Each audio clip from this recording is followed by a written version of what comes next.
I'm Cheryl Cook. I'm the chairperson of Cincinnati's Community for Care. It's lovely to see all of you here tonight.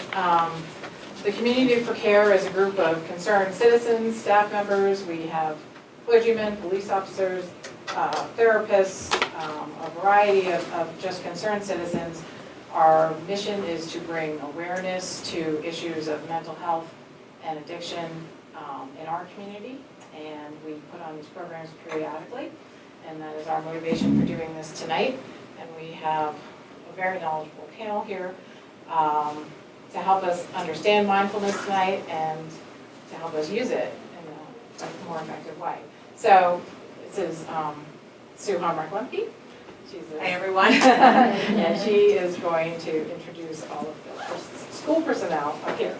Fantastic. So again, great to see everyone. It's my privilege to be a part of Community for Care since its onset here in Simsbury. Certainly if you want to learn more about us, there's many members of Community for Care in the audience, so feel free to grab one of us after the program. But without further ado, this is a panel that I'm very proud of, predominantly, but not all, educators in the Simsbury community. So you might have some familiar faces up here on the panel. So first, Mallory Gergione, and she's from the Journey of Yoga. So she will be bringing that perspective to the program tonight. Next, Donna Cannon, school counselor at the high school. Pam Sickinger, Dr. Pam Sickinger, also school counselor. Dr. Cathy Ernst, school psychologist, and Grantland Rogers, a social studies teacher, I should say, educator extraordinaire. And specifically, the 4 panel members from Simsbury High School, they became very interested in mindfulness. It's a personal and professional passion of theirs. They've been working hard to learn more and to share these techniques with students, and certainly they're applicable for multi-generations. So we look forward to them sharing their expertise, and please welcome them tonight for Community for Care. So I'm Cathy Ernst, like Sue said, and we're going to be talking to you a lot about mindfulness. We're going to give you some ideas about why and how we've gotten into it, why we're doing it in schools. We're going to do a short practice with you. And so we're going to kind of run the gamut of different things. So most importantly, we want to start with kind of just getting a general feel. How many of you guys have heard of mindfulness? Oh, everybody. That's awesome. So what are some of the contexts in which you've heard of mindfulness? Anybody want to share? Meditation. Okay. Yoga. Meditation, yoga, anything else? Anxiety, kids, working with kids. Okay. Helping them. Anxiety, working with kids as a practice. Any other ways that you've heard of mindfulness? What? Learning to breathe. Yep. Learning to breathe, right. So one of the things as we kind of start the presentation is there's lots of different ways in which people define mindfulness. So we're going to put up a definition that we're going to kind of be running from. So I don't know if you want to go to the next one. So we're using John Kabat-Zinn's definition, which is to pay attention in a particular way, on purpose, and in the present moment without judgment. So, it's really when we're thinking of mindfulness, we're not necessarily thinking about always being calm. It's not about that. It's not about the absence of thought. It's not, any kind of discipline or, and in particular, as we define it in the public schools too, it's not religious. So, but it is really bringing your attention to the moment without judgment. So with that said, we're going to show a video that... Right. We're going to go a little out of order with the slideshow. We might come back to some different slides later on, so this will be a preview for some of the exciting things to come. Wow. Okay, so this was a video that we created to kick off a 3-week period that we did in the high school called Finding Your Balance. And we were trying to help students to understand how important it is to find a balance. And we made this little video and played it in all of the homerooms at the high school. Life can be. It is. What it feels like the night before a final. That brief but stressful period of cramming the night before. It may seem as though you have an infinite number of things on your to-do list. Possibly keeping up with the power school now, maintaining social relations, making some lunch. trying to keep up with those snap streaks. Sometimes it feels like you're going around in circles, unable to think clearly because you're exhausted or overwhelmed. Finding your balance helps. Finding your balance means being your authentic self in the present moment. Balance is not the final goal, but an ongoing process. It does not mean being calm, relaxed, and content all the time. Balance often occurs only for a fleeting moment, but it can reappear over and over again. The goal is not to become great at keeping your balance, but to keep practicing it.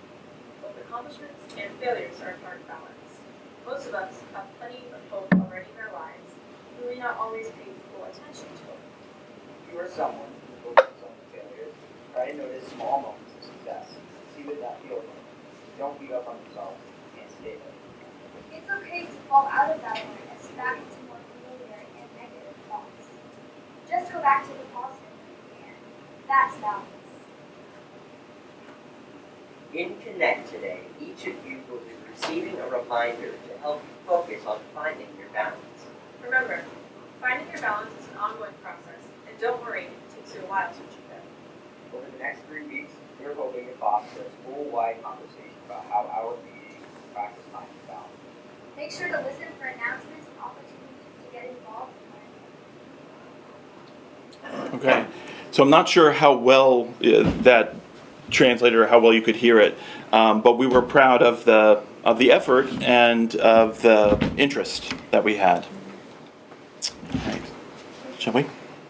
Okay, we're going to try a little mindfulness activity. We're going to do a mindfulness of sound.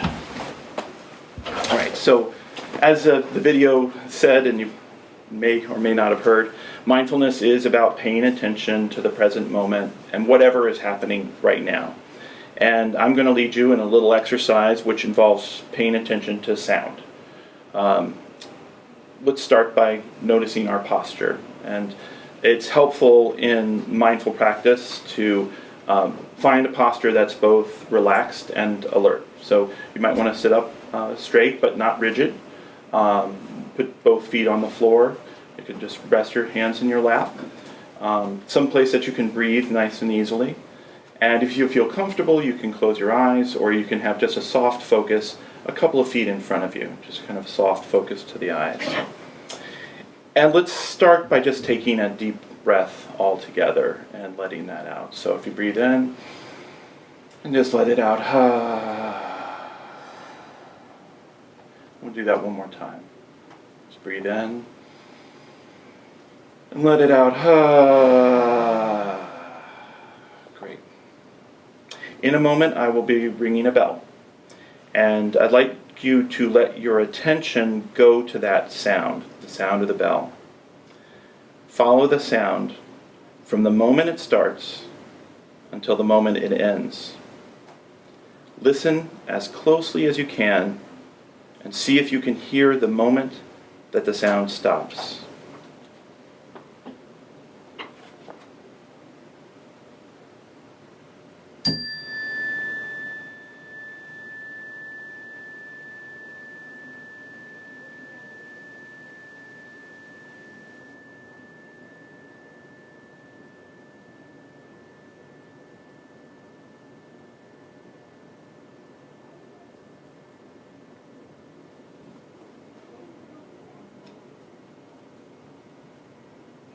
Okay, in a moment I'm going to try that again. So just relax and breathe. And this time, when I hit the bell, notice if any thoughts come up. Thoughts about the day, past, future, come up. This isn't right or wrong. It's simply what the brain does. And if thoughts come up, you don't have to make any effort to change it. You can just observe the thought, let it pass by, and come back to paying attention to the sound.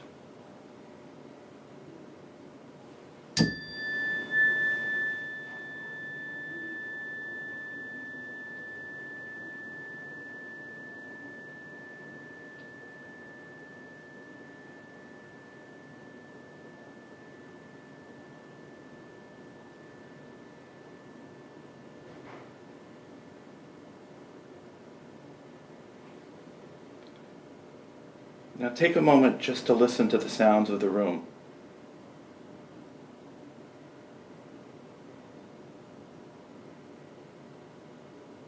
Maybe the sounds of the electronics humming away.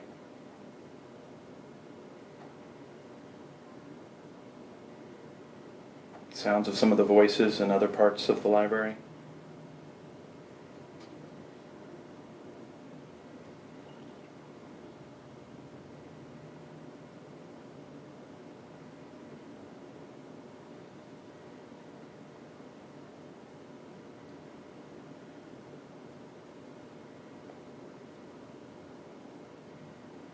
If you notice any thoughts arising, you can just let them go.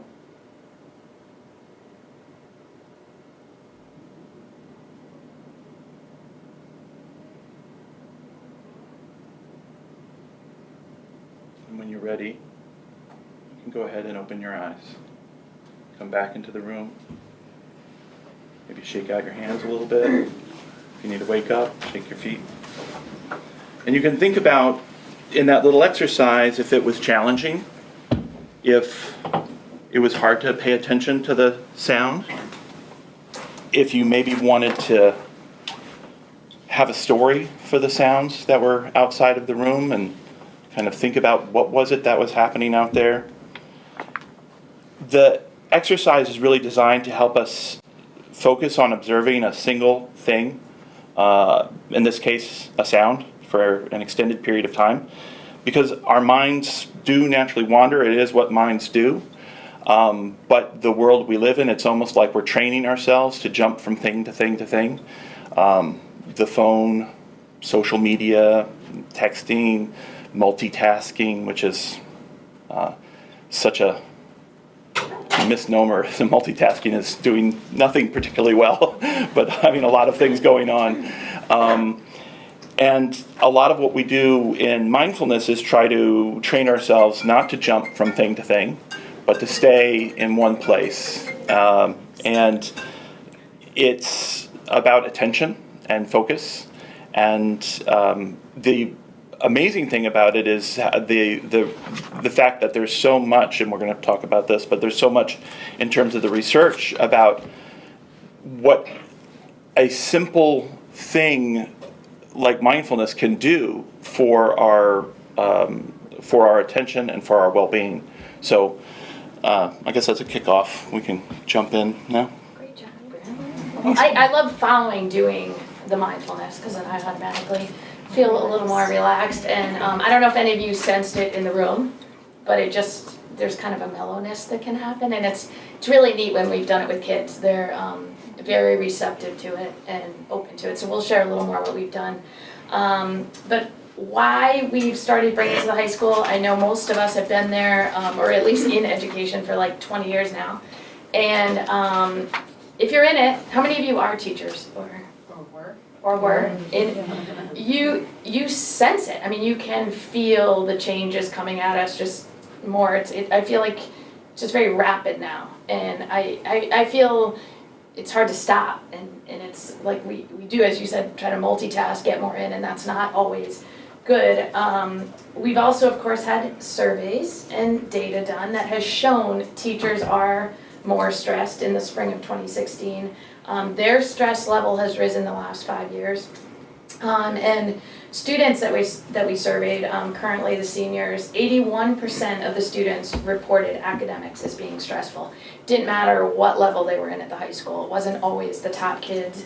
Yet 82% of students in our top classes report academics being stressful as well. And they're voicing a desire to learn coping strategies. And the three of us will speak to this. We see more and more kids missing class for longer periods of time, and literally sometimes walking in the door and just sitting down and saying, I can't go. So definitely the need from that, and then I would say our own personal need, part of our work recently at the high school, and the administration has been great supporting it. We've taken some online classes through Mindful Schools, but it literally began like some of the best things at a lunch table conversation. And I do want to thank Kathy personally for talking about it, and she was taking a Mindful Schools class, and it just kind of started going from there that we tried to practice on our own. We practice in the mornings, so we'll kind of share some different things we're doing. And at first I thought, oh good, we're the only high school like doing this, and this is new and we're so proud. And then there's conferences going on at state universities, and we've been to neighboring high schools doing it. So our goal is to make it a little more regular as much as we can. But we've had, and we'll share some slides, but some really good success in the classroom, in different groups, and teachers are very receptive. And I think those of you that either are teachers or parents, you know, the more you can take care of yourself, the more kids can kind of anchor to that, and they respond to really calm personalities and calmness in the room. So it's very healthy. So I'm gonna let Kathy probably next. Yeah, I mean, Talk a we little bit more. had up a little bit about, you know, some of the amount of anxiety that we're seeing at the high school level, in particular among students, and some of the ways that we see that kind of manifest in school. You know, there's higher levels of inattention. Actually, I just met with all the social workers and psychologists in the district on Friday, and we spent a lot of time talking about like executive functioning difficulties and difficulties with inattention, and how much that's impacting all the way from kindergarten all the way through high school. I mean, we spent an entire day kind of talking about how we're going to be working with teachers to be able to regulate this, but it also can be a manifestation sometimes of the higher levels of stress and difficulties with being able to focus on one thing, many things being thrown at kids. We're seeing also a lot with difficulties with attendance, so both attendance to actual school as well as with attendance to specific classes. When kids' anxiety goes up, I mean, I think we've spent, in particular with a number of kids sitting in our office, and you're like, we really need to get you back to class, but their anxiety level is so high that it's really difficult to get them to re-engage. And you think, well, if we get them to go back to class, it doesn't mean they're necessarily engaged in class because their anxiety level is so high. So, but you know, we also see it with more frequent trips to the nurse, avoidance of certain things in social activities, not being able to turn in homework. So, I mean, anxiety just comes out and shows up in a lot of different ways in the high school. And like Donna said, you know, I think I originally got into it more for my own personal reasons. A friend had recommended it to me, and that then, you know, I work with these kids who are anxious, and I thought, what an amazing impact it had for me personally after just doing a 6-week online course and just practicing for 6 weeks. So that's kind of where then I started talking with other people and saying, hey, what if we tried to at least expose kids to this, have some knowledge of it? They may not always want to take advantage of it right in this moment, or they may not be able to, but letting them know that this is a tool, you know, that's out there and can really be used. So that's kind of where we started from. So I'm going to let Grantland talk just a little bit about some of the actual research benefits that there is actually quite a lot of research about mindfulness. But I also want to encourage people to ask questions if they have questions. It's not just, you know, we could have done a more formal presentation, but it's kind of small room, and so give and take. And if anybody also in the panel wants to put in their thoughts.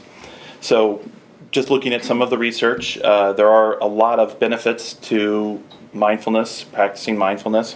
One of them is just attention. That the idea is that we know from research studies that mindfulness practice is strengthening this mental muscle of attention, so that you can actually attend to whatever it is that you're doing, whether it's driving or you know, taking care of a family member, or sitting in a class and trying to understand higher mathematics and you know, all of the things that we're doing in the high school. What's exciting is we know from the research studies that attention is greatly improved through mindfulness exercise. But Kathy actually led this 7-week mindfulness program last year in one of our homerooms, and they did some before and after testing of attention with the students, and found that there was a statistically significant improvement in the attention of those students in that classroom from the beginning of the 7 weeks to the end of the 7 weeks. So we've actually seen the results in our own school. The other thing is emotional regulation, and we were talking about that with anxiety. Any kind of emotional regulation, the ability to observe your emotions is part of mindfulness, and through observing them you can change them. You can see that that your emotions may come and go, but you don't have to follow them, and it gives you some power to regulate your emotions effectively. Adaptability is another huge benefit. That mindfulness helps people become more aware of patterns in their life and allows them to make changes to those patterns. You can become more adaptable, you can become better at making choices. You're just more aware of them. I know that with exercise, I've become more aware of my choices. It hasn't necessarily equated into exercising more, but I'm more aware of when I'm not. Very aware of it. Compassion. This is a wonderful thing. I think, in terms of the school environment, I really want school to be a compassionate place. And mindfulness does help people become aware of their own thoughts and emotions and sense experiences. And when they do, they are better able to understand what other people are experiencing as well and become a little bit more empathetic. And then finally, there's the calming quality, which is, I think, one of the things that people are immediately attracted to with mindfulness, this calming idea that mindfulness can help relax the body and mind and gives you a little bit of peace, sort of independent of whatever's happening in your life. But I'm not sure who mentioned it. I think it might have, well, one of you. But the idea that mindfulness isn't a cure to anxiety. It doesn't mean that anxiety is going to go away. I remember when I found that out, I was very disappointed. But it gives you that ability to relax in stressful moments and to not necessarily have to chase the emotion and follow what that's telling you to do, which is run. Sorry, if I could just Yep. add to, studies show that physiologically, when you're practicing mindfulness and meditation regularly, there are actual physiological changes in your breath rate, different chemicals in your brain. There are actual structural changes with the neurons and things in your brain that change. They can see that on fMRI studies from someone who meditates or is mindful versus someone who does not. There's like literal body changes when you're practicing these things.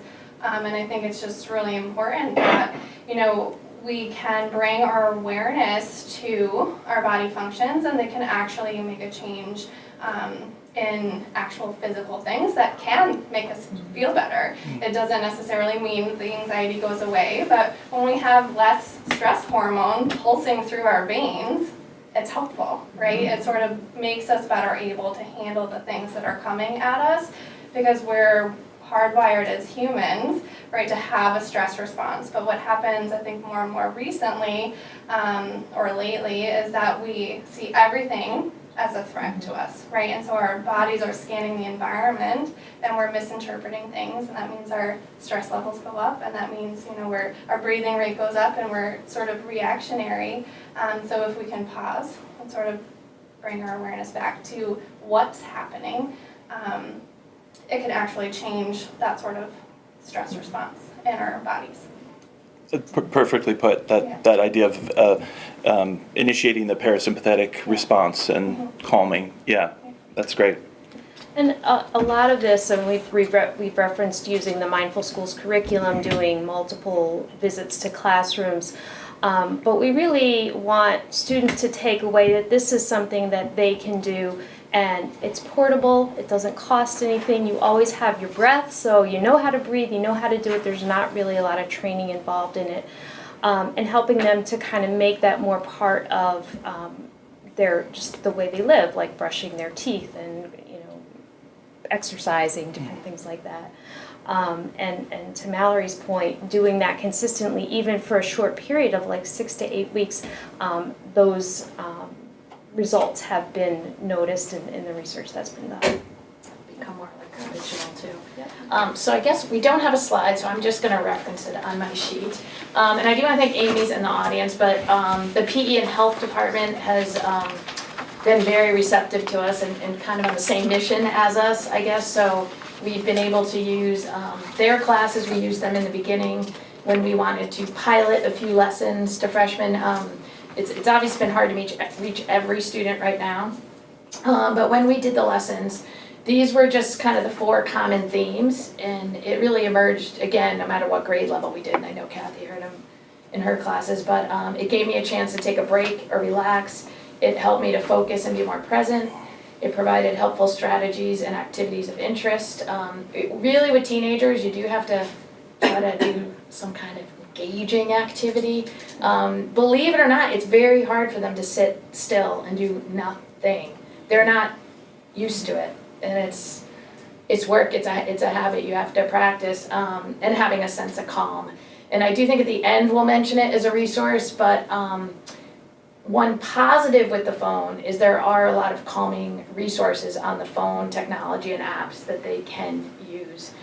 So we've been sharing those with them as well. I think Pam, you're going to talk a little bit more too about our initiative. So we've talked a lot about what we've done with the students, but the other part of this is helping our teachers to develop their own mindfulness practice, because we know that students self-regulate from what they're seeing modeled.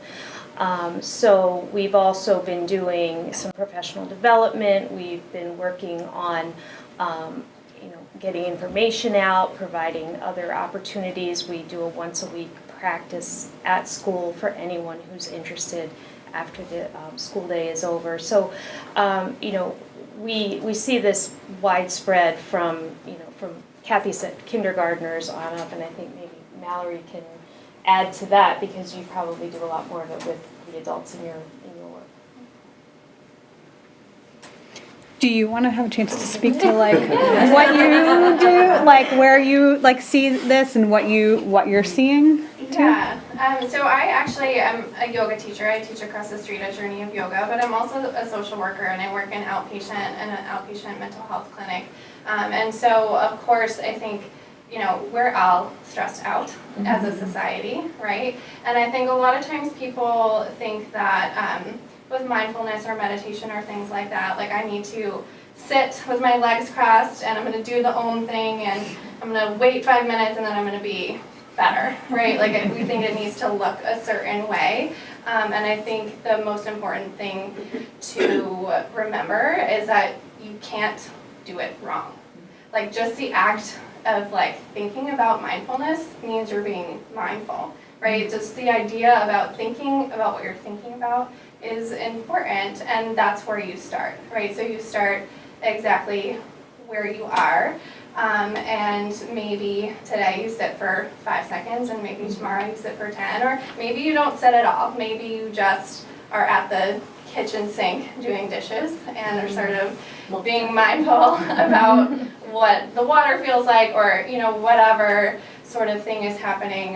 But I do know that people who are sort of bringing this awareness into their lives can see changes, both physiologically and mentally, physically. I'm a big believer in sort of the mind-gut sort of connection, right? That if I'm super stressed out, my stomach's doing weird things and that sort of thing. And I think that happens a lot for young adults, for kids, and we might not necessarily have the words to go along with that.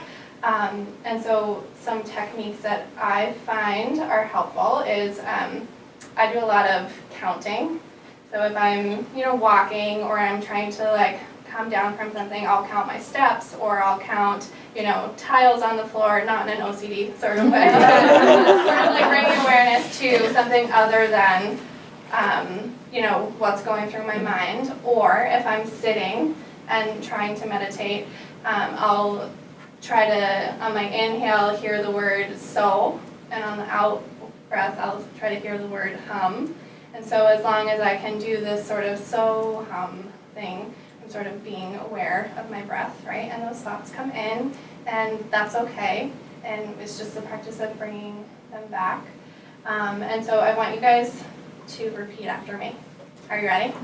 I I cannot. Cannot. Possibly. Possibly. Meditate. Meditate. Wrong. Wrong. So that's like the most important thing. It doesn't have to look a certain way. It just is being present. And I think I'm going to just piggyback off of that because I think for me, when I first started, I really actually found like I have like a 40-minute commute every day. And so all I did was turn off the radio. I turned off the radio for one of the commutes, one way or the other, and just was present with my driving. Like, what did the steering wheel feel like, right? What did I notice? Wow, that house, I never noticed that house. How do I drive this every day and not ever notice that house before? You know, the car in front of me, what's the license plate look like? What kind of car am I following? How does that look? What does that feel like? And for me, that was enough to just kind of keep me coming back. And it didn't add to my day. You know, it didn't do it didn't, but it kind of just kept me that practice of, and if I found myself my mind wandering, which of course it does a million times in your drive home, right? It can, thinking about, oh, my kids, I've got to get home, I've got to go do soccer practice, I've got to go here, I've got to go there. Every time I noticed it, I just would bring it back and be like, okay, well, what do I feel about the steering wheel, right? Because that was really concrete to me to like feel it. Is it cold? Is it hot?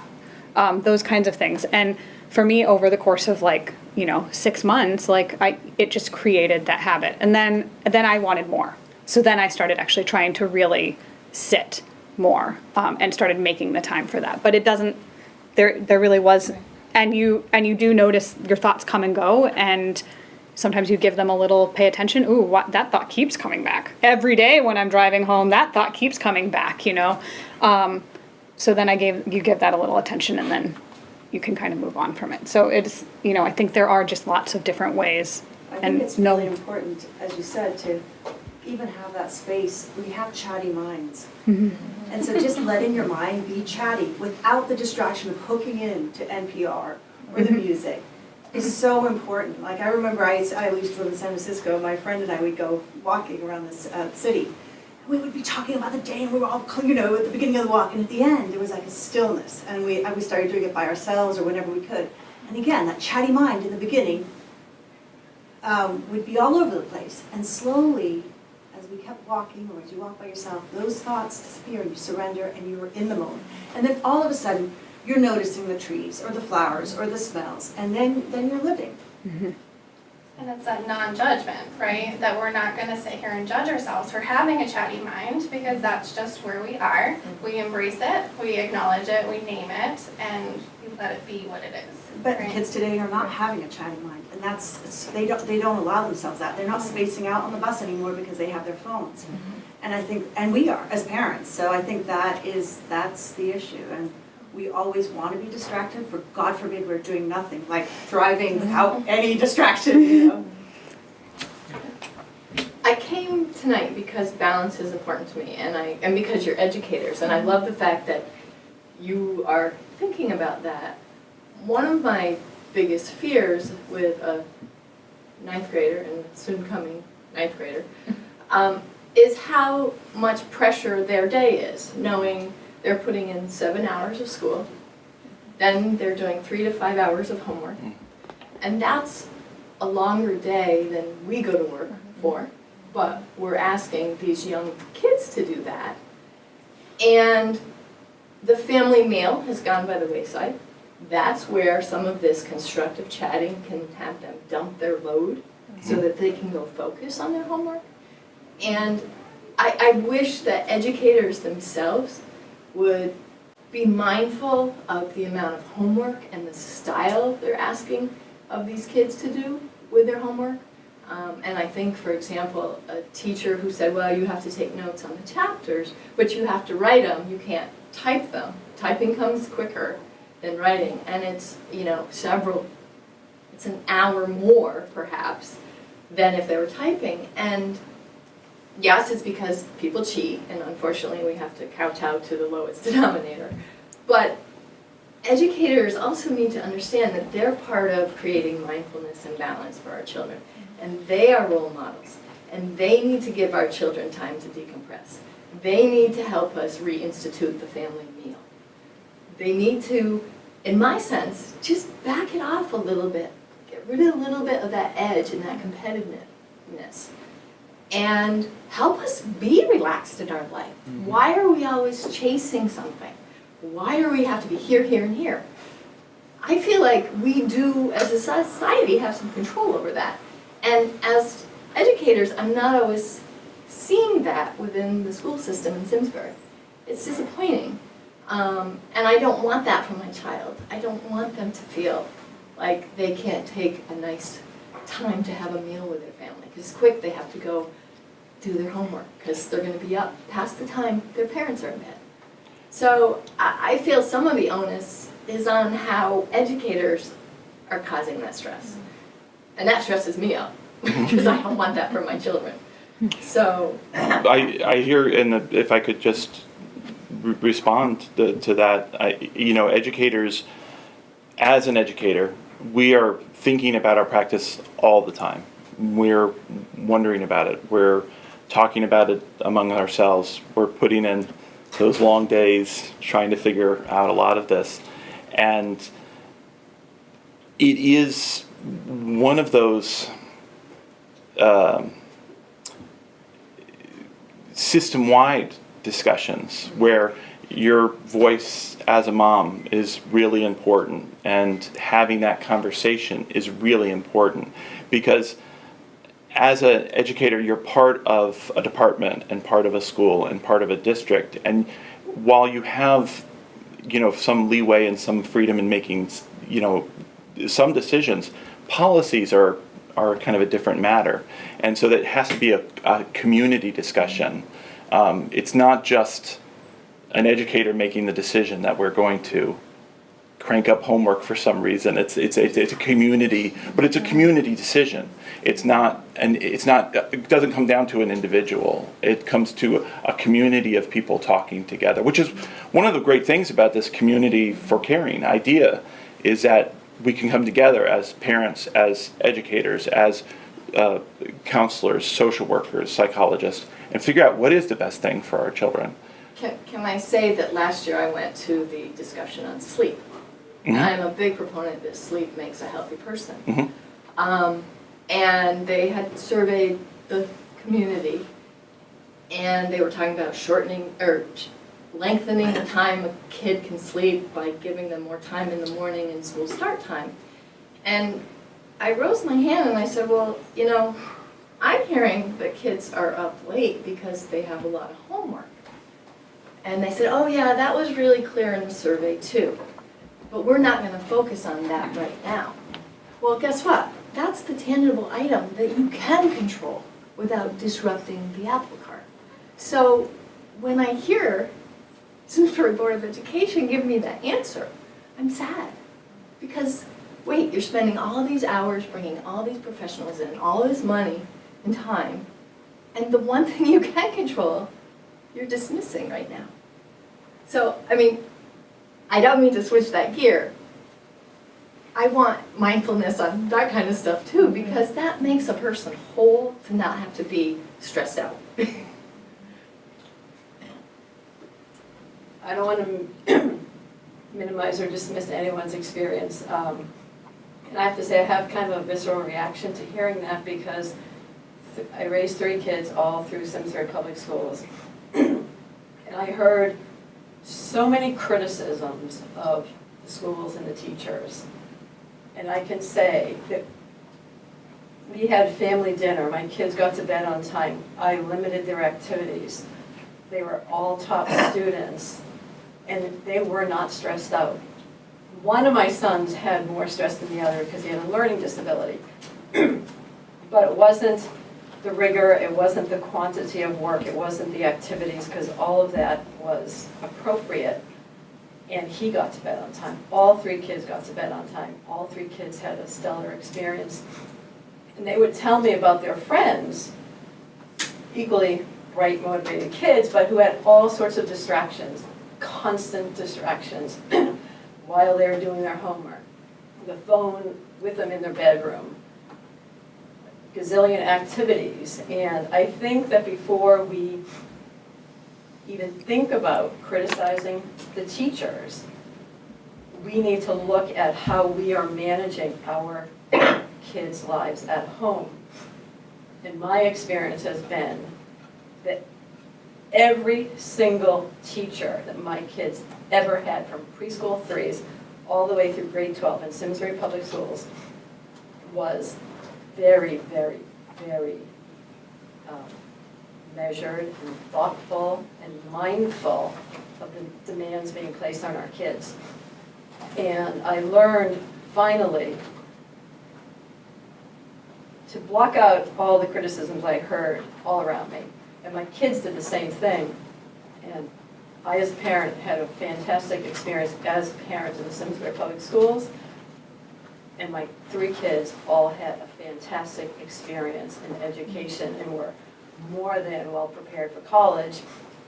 And noticed in college, including at some of the most elite schools, that some of their peers don't know how to study, and they're kind of crazy and all over the place because they didn't have that structure at home in high school, and somehow they were bright enough that they could coast through. So I have to balance, other concerns with what I experienced at Simsbury Public Schools. And maybe this is my own personal issue, but I get very defensive of Simsbury Public Schools and the individual teachers when I hear anyone put the onus on the teachers, when I know full well from what my kids observed that the greater problem, it's not to say there aren't some situations where perhaps there's too much homework and there's not enough thought put into it. But we need to look as parents as how we are managing or teaching our kids to manage their lives and not letting them overcommit and making their school, their role as a student is their job. And we've got to balance sleep, family time, dinner. My kids have family breakfast, family dinner all the time. We manage and in fact, sometimes I would worry that they had too much work just thinking about the courses, and they say, no, it's perfectly reasonable, as long as you do it. Well, I think this does, we're all, I think the both of your opinion, your thoughts and things that you shared, just emphasize how important it is to try and always find that balance. That's what we're here kind of talking about, is finding that balance. And we want students to be able to do it, and we want adults to be able to do it. And it's never simple, like turning off your phone before you start talking. It's never simple. If I could just clarify, I wasn't criticizing the teachers for their quality, it's for the amount of homework. And I lead my children's lives in a very structured way. They may be the only children in the school district that don't play Fortnite, that put their phone on the table when they walk in from school, and they do a sport for healthiness, mind and body, and they're coming home at 6 o'clock at night after their sport. And then it's quick shower, quick eat, and see ya, you're in the study room. So it's just trying to figure out that. I have a 9th grader. I want to figure it out now because I don't want them to be one of those kids that shut down. And I think we're all trying to figure it out. This is the thing of talking about this, about coming here. But of course, one teacher, 2 guidance counselors, a social worker, and a psychologist rarely walk into a room and solve all the educational issues. It's more of a setup for a joke, I think. A good joke, yeah. It's a good joke. No, if I could just comment for a minute, and I appreciate the different perspectives. I think, whether it be mindfulness, or we've had Mark Lehman and some of his associates just talk about the different pressures that our students and young adults, it's not just in the K-12 system, but our young adults face, that we all have a duty and an obligation to own our piece of that, so we have that holistic balance. Whether that be, and we do need to talk about homework with the sleep component, in conjunction with the sleep component, that's part of it. Overcommitment is another part. The competition, if I'm not on this league, or I participate in this travel, or if I'm not doing this and this extra lesson, then I'm less than. we all have an onus and a part in that, and I think that having these opportunities for open dialogue and to get some strategies are extremely important, because at the end of the day, it's about doing what we believe is best for kids. So, thank you for your comments. And that just made me think, Sue, one of the things in the book, again, I had shared that we had the psych social work meeting on Friday, and a book that came up that I read over the summer was How to Raise an Adult. So if you ever want to read an interesting book kind of speaking to some of that, it talks a little bit about like the race for like trying to get into college and some of those kinds of things, but it talks a lot and it gives some strategies about what might work better than maybe going to some of those extreme thoughts and those kinds of things. So that's just a resource that if anybody wants to, it's called How to Raise an Adult. And I got it for like $5 on Amazon, so.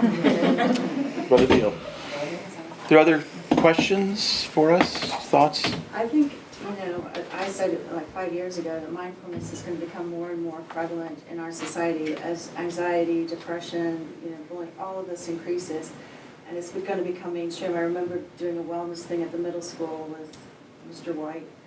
And they looked at me like I was crazy or like I was some hippie. And I think that it needs, and I think it's getting there. And you guys, I commend what you're doing. I think it's so amazing. And I just love that you're doing this. And when I heard, like it was last year that the teachers at Simsbury High School had the first mindfulness week or something, I was like, oh my God, that is so good.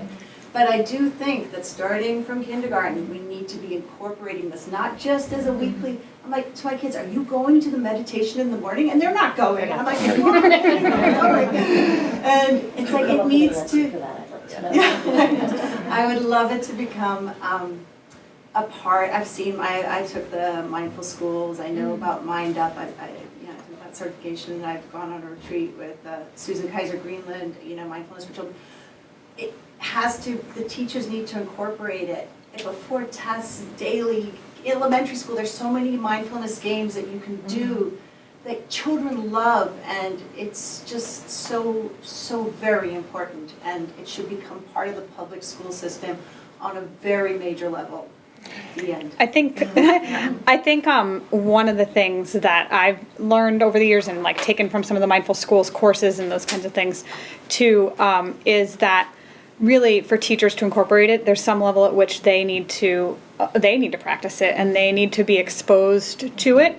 And so there are some things, we do offer, like at the high school level, we're offering a chance to practice once a week. We've been doing that for like a year and a half at this point in time. I'm hoping, because I just finished a year-long course in being able to teach mindfulness, so I'm hoping to be able to actually offer it on a little deeper level for teachers so that they can maybe start their own practice, so that they're practicing it daily. So when they see it, then they're calmer, then they're more likely to bring it in on a daily basis, right? Because I think ultimately you want it on a daily basis. But if a teacher's, going on Pinterest and coming up with an activity, it's not going to have that same calming effect because it's not really coming from that teacher. So, but you have to start small and grow teacher by teacher by teacher by teacher. They see somebody else doing it and they see, wow, look at the benefit. What are they doing in that classroom? Like, why is that working? And so it's not a fast process. Does that make sense? And so it's just kind of homegrown. And it should be part of the teacher curriculum, part of teacher training too, I think, on some level, just the way that we go to the gym. And again, it is a muscle. It is this ability to focus, and it is also ultimately what brings us joy as So no, you go. I was gonna say too, I'm not a teacher, but I take your point, and I think that's so important, and I'm so glad to hear that this is happening in school, because I get the kids at work who are too stressed out to be in class, right? So, but I think it's not just teachers. I think it's human to human. It's parents. It's not even kindergarten. It's never too late, but like kids need to see their parents and their educators and their friends and the people around them doing this thing and practicing this thing, right? It's not just going to school to learn this thing. It's let's, as humans, like agree that this thing might be helpful and sort of normalize what that practice is like. And so it's not, I know all you guys are here because you value this type of thing, but, I see kids all the time who are like trying this weird thing and parents are like, no, don't breathe like that or whatever sort of thing. And so it just, human to human, educator to educator, parent to parent, it's really important to talk about these sort of techniques that can be helpful to not only kids, but adults, humans. And I have to say what's interesting when we ask kids where they've done it or where they've heard of it, a lot of coaches are doing it, even kids in music, when I ask where have you ever been in a zone where you're only thinking about it, they bring up music, art, before they go on stage. So it's really neat that it is kind of sprinkled in other areas, and they really relate to that. As soon as you bring up, Olympic athletes doing this, they're all paying, strong attention. So it's healthy to have anyone do it. I do just want to add quickly, your kids are awesome. I've been there so long. There's so many wonderful kids and teachers there that make our day, that help us get through kind of the tough little spots. But I will say I feel like there's more of everything. So that's why they have to work hard to pick and choose what's good for them and really not to worry about what other people are doing. And that's kind of what I've seen the trend the last few years. It's just everything is much more time consuming than I feel like it was in the past. So they should really just focus on what they love and they enjoy, and it's okay not to do everything. You look like you've been wanting to say something for... I was just going to say that I am a teacher in middle school, and I have my own practice, and I did the Mindful Schools training also that was initiated some number of years ago. And I have never been more grateful for professional development. And I was just going to give a little testimonial that while I was doing the training, and I committed to the time. I know people sometimes say yeah, I'll do this online class. We're supposed to practice 8 hours a week, but they watch the video on fast forward and they spend 8 minutes a week or something. But I actually really, truly said, I'm committing these hours, I'm going to practice it, I'm going to do it the way I'm supposed to do it. And I was probably about 2/3 of the way through this program, and I have very poor vision and a condition that I've always been warned that if I ever had flashing lights on the periphery, to go immediately to a doctor because I might be having a retinal detachment. So I was driving at night and I turned behind me to look when I was backing out, and I got all these flashy lights. And I wasn't home, and I wasn't in a place where I could just pull over and be, and I managed to breathe. And all I did was say, breathe and hold the car, hold the steering wheel. And in a time when I know in a previous moment, I would have flipped out, I probably would have jumped out of the car and thrown myself in a field or something. But I was able to very much control my emotions. By the time I got home, I calmly walked in. My husband was home. I said, we have to call the doctor. This is what happened. And he kind of looked at me like, and who are you? And where is my screaming maniac wife who should be in here freaking out, right? And so you aren't ever too old to learn this. I was in my 50s when I started doing this. So I encourage everybody to don't take the shortcut, really try to do the practice the way it's meant to be done.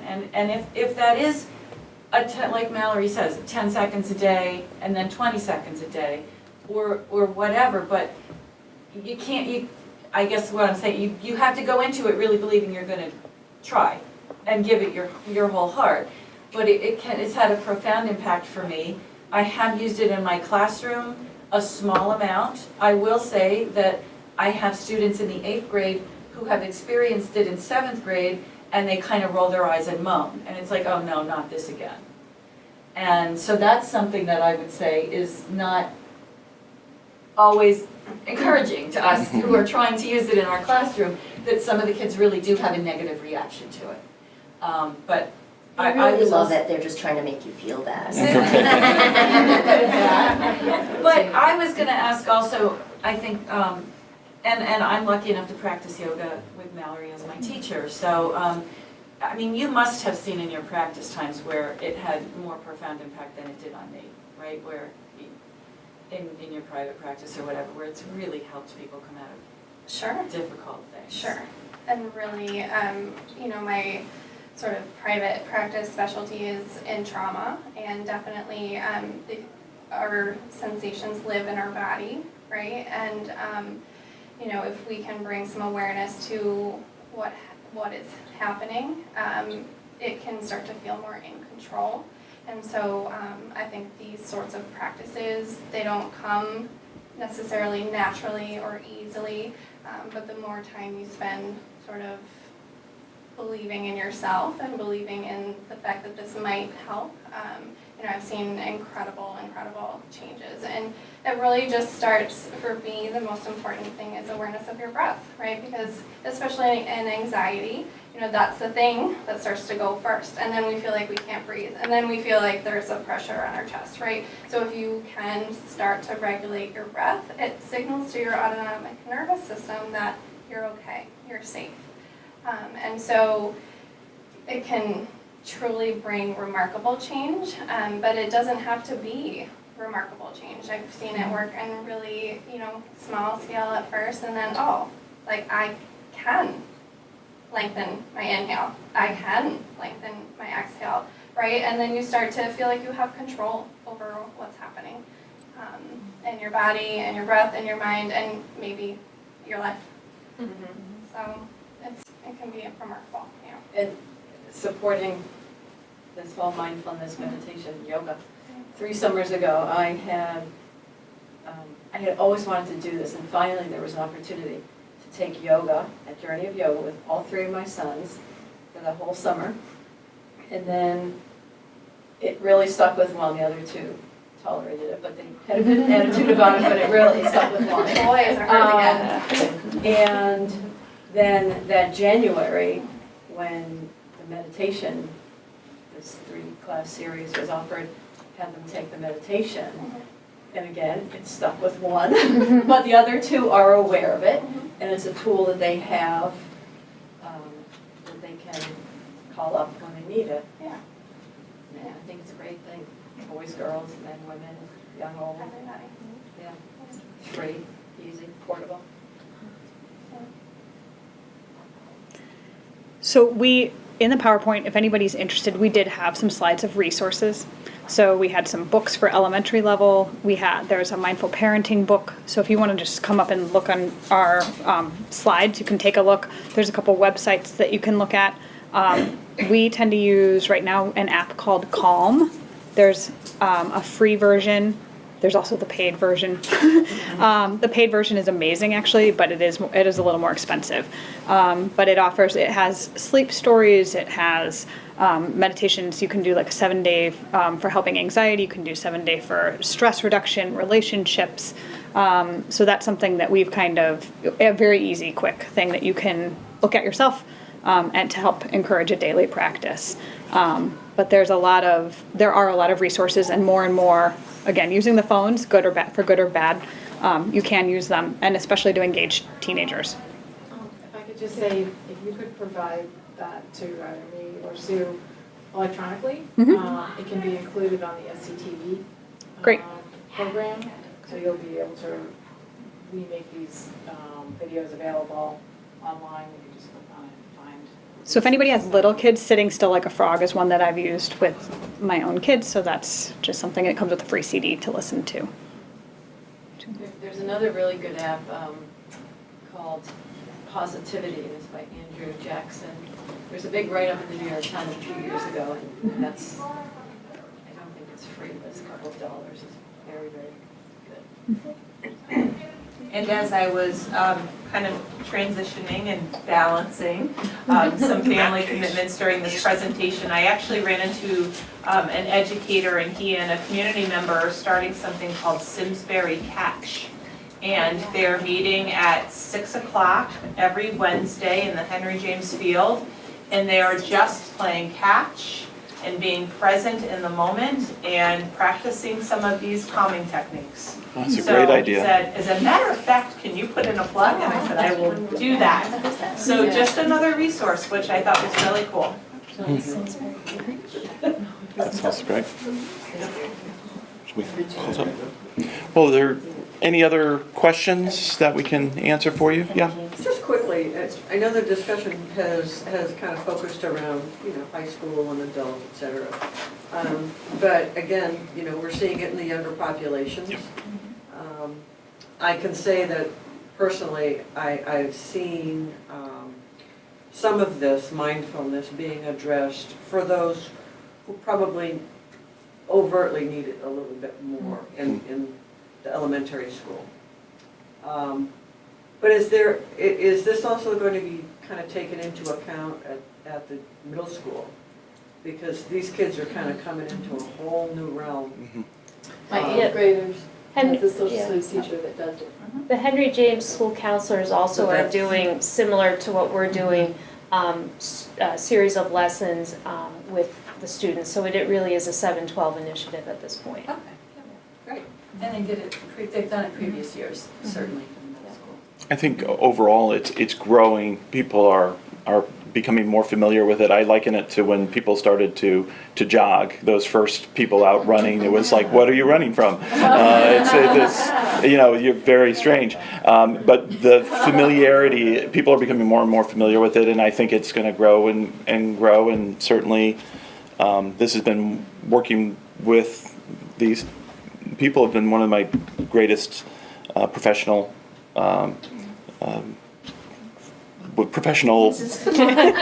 happenings. I feel like it's given a direction to what I want to continue to do as an educator. I think it's going to continue to grow and change. Do you practice it in your classes?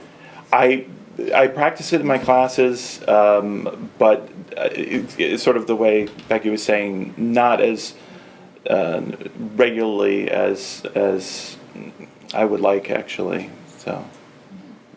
You did that bell activity at the start of each class. Well, Kids. there's something called 18 breaths, which is something I've done with classes, and I would do them for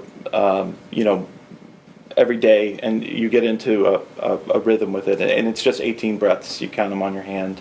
It's a very simple technique, and it's a really easy way to start a class. But you do have to get over some resistance. I think there is a feeling of, what are we doing this? This is very odd.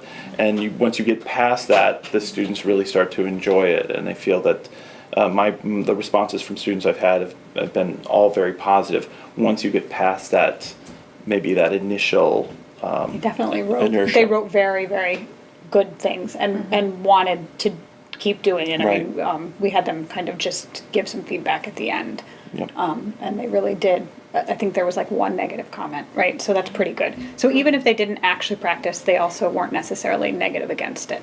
Yep. And I think that's one of the things too that I've kind of learned is, just as with all educational things, right? You don't know who you're hitting or how you're hitting them. And although they may glare at you or they may even write something negative in this moment, if 5 years from now they've heard of mindfulness, they kind of remember that thing that you did and it makes them pick up an app. Well, you may have just helped them. And so we can't know, but you can be sure that they're taking something at some level away from that. I was just wondering if you thought about or talked about possibly during one of your teacher half-day professional days, doing something on mindfulness across the board. So therefore, elementary, middle school, high school, you're all nodding your head. So is this something that's been talked about? Or it's like, who's going to take this work? No, we're actually, this year specifically, there's 2 full-day professional development days. One is in November and one is in March. And what we're doing is offering different sessions for educators so that they can participate and learn more and do some self-selection. Because what we also know about anyone's practice, not just as an educator, is when they own it, there is a different kind of feel and authenticity to that practice. So I would definitely foresee this being a possibility in future professional developments, certainly for teachers, and to explore that in their own practice. The other thing that I wanted to share is on that November full day. Our guest speaker for the teachers, the keynote, is going to be Lynn Lyons, and she's a nationally renowned author. One of her latest books is Anxious Child, Anxious Parent. The evening before, on November 5th, we will actually be having a community program. During our business meeting, the Community for Care is going to be co-sponsoring her coming here to Simsbury. So I invite all of you, I invite you to bring your kids, because she understands it's going to be that broad of an audience. Just another kind of look at anxiety and also strategies to help balance some of the negativity that can be, not in all cases, but that can be associated with that anxiety. So we certainly invite you. So that'll be November 5th. The program will be at Henry James. We're thinking it'll be in the cafeteria right now. At 6:30. At 6:30, yes, thank you. And then kind of to address, actually, so myself and probably the other school psychologists, we're going to, I think we're hoping, to do a breakout session after her keynote speaker for staff, where we're going to kind of see what comes up from her, as well as then tie in the mindfulness. So there is going to be a chance, it's going to be an hour-ish time that people can take away, and we're hoping to be a little more informal so people can ask questions, or we can give, our experiences and then share resources and that kind of thing. So I think to, kind of circle back and hopefully come back to the answer to your question, yes, I think there's going to be multiple opportunities to be able to share this practice and have teachers potentially incorporate it into their own. So thank you for the question. We have at the high school done PD on various days and had very good response from the teachers for these sessions. And we also have, you guys all familiar with Google Classroom? We have a mindfulness Google Classroom for educators, and put in timely information, but also produce a newsletter monthly that gives them some practice ideas and different things like that. So we're trying to get that information out there, so even if they're not coming to our Thursday practices, they can still get that if they're interested.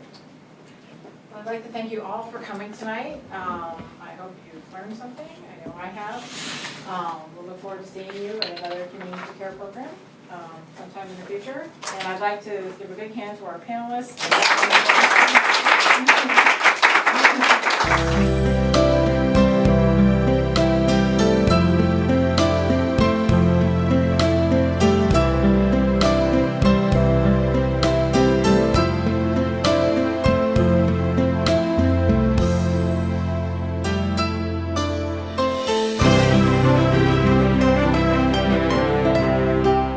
Funding for Simsbury Community Television is provided in part by contributions from viewers like you.